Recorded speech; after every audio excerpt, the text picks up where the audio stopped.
Bonjour et bienvenue, je suis décoratrice et experte travaux.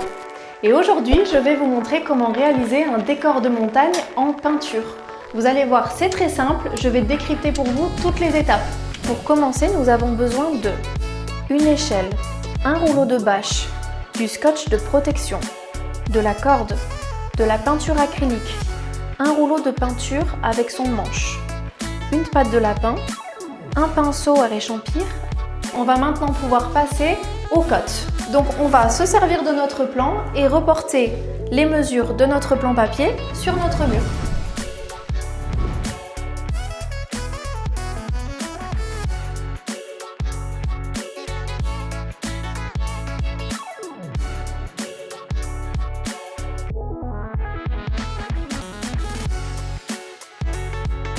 Pour tracer vos volumes, l'idéal va être d'utiliser une corde pour relier un point à l'autre. Donc là, on a scotché le premier point et on va rejoindre le deuxième. À partir de là, on va fixer un morceau de scotch. On tend bien la corde et on scotche.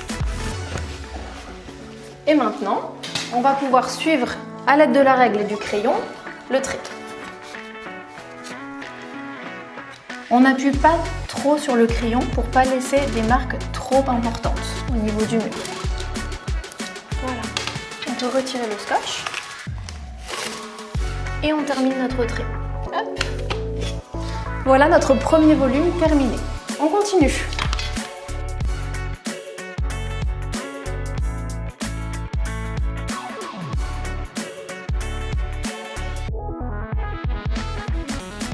Deux, trois.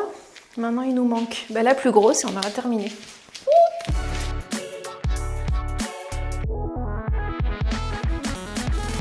Voilà, on a terminé le dessin de nos montagnes au mur. On va donc pouvoir attaquer la peinture. Donc comme vous le voyez sur ce plan, on a 6 montagnes à peindre en 3 nuances de gris différents. Donc nous aussi, on va travailler en 3 étapes. Première étape, on va scotcher les montagnes gris anthracite et peindre la première couche. C'est parti! On va d'abord scotcher l'extérieur des traits. Je vous montre. Donc on va poser notre bande de masquage à l'extérieur du trait puisque l'on va peindre à l'intérieur. Pensez à bien appuyer avec la pulpe de votre doigt. Cela évitera à la peinture de se glisser sous le scotch.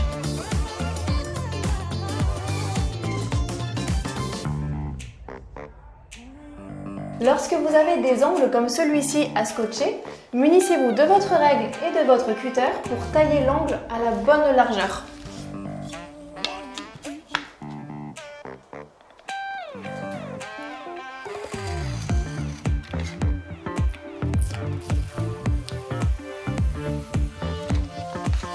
Et voilà! Avant de poursuivre vos travaux de peinture, pensez à protéger les sols avec de la bâche et du scotch de protection. Alors, on va venir directement scotcher au-dessus de la plinthe et glisser la bâche juste dessous, de cette manière.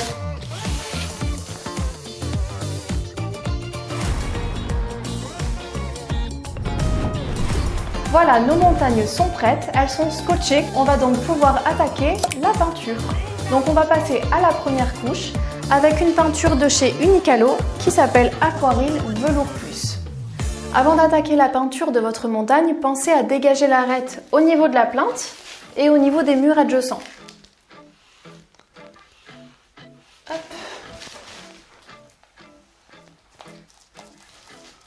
On enchaîne ensuite avec la pâte de lapin.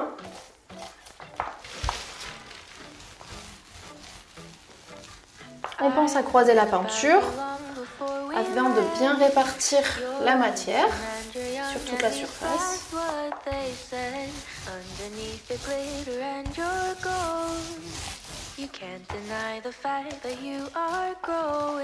Pensez à bien charger votre rouleau.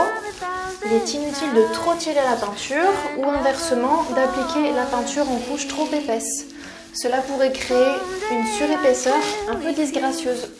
When I've had enough of your beauty.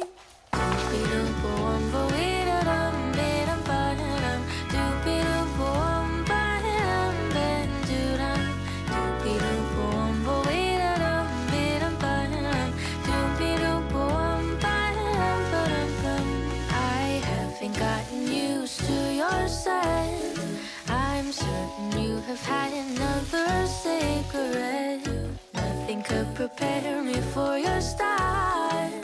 The way your laughter seemed to go for miles and miles. Voilà, notre première couche est terminée. On va donc maintenant la laisser sécher pendant 6 heures. Notre première couche de peinture est bien sèche. On va pouvoir passer à la seconde. C'est parti! Exactement le même procédé qu'à la première couche.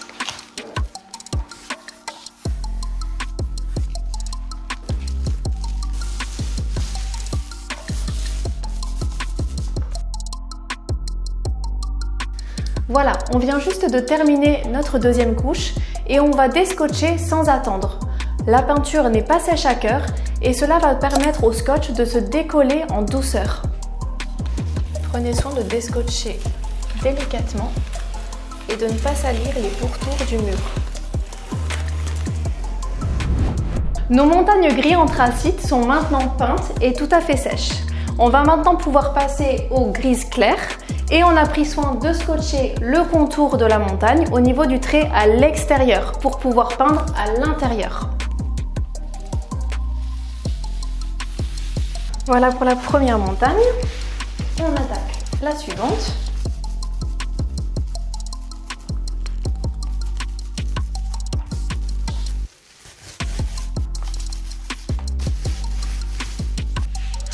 Allez, c'est bien sec. On va pouvoir attaquer la deuxième couche.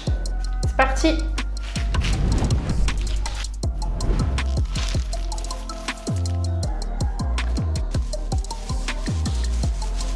Notre peinture est encore fraîche et l'on n'attend pas pour descotcher.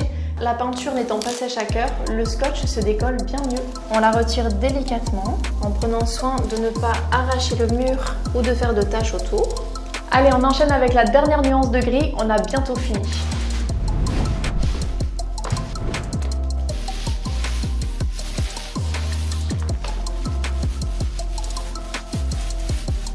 Voilà, notre première couche est terminée, on laisse sécher 6 heures et on reviendra passer l'ultime couche avant de démonter le décor final.